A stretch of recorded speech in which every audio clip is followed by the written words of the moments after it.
Una ang Paris na fashion capital of the world na pinagmulan ng mga kilalang fashion designers at models. Kung kaya't ang mga French-Filipino na samahang kabataan sa Paris ay inspirado na sundan ang yapak ng mga ito. Sa pamamagitan ng kanilang sariling disenyo o pagmamalaki nila itong nairampa tulad ng denim wear,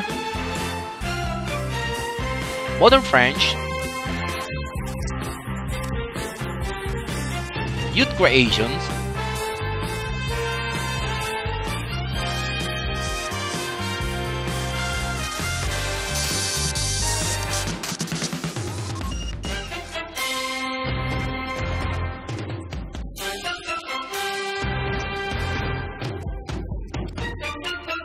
at mga royal wedding gowns.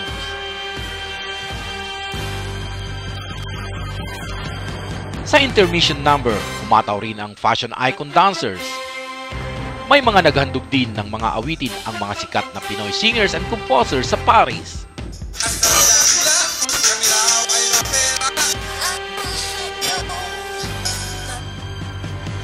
At siyempre, umagaw din sa eksena ang mga bading sa kanilang runway romp. Ang mga hurado sa okasyon ay ang magkapatid na French designers at couture. Hindi rin mawawala ang ramp gags na kung saan may mga tumilapon na flat shoes at meron din na tapilo. Pero ika nga nila, the show must go on.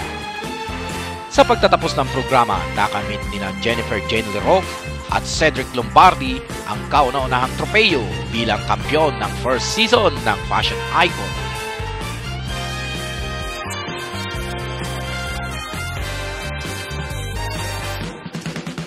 Ang fashion icon ay naisipang ilunsad ng French-Filipino teenager na si Rica Ann Bautista upang mahikayat ang mga kabataang Franco-Filipino na gumawa ng magagandang activities sa Paris at mailayo sa mga maling landas na kanilang tatahakin.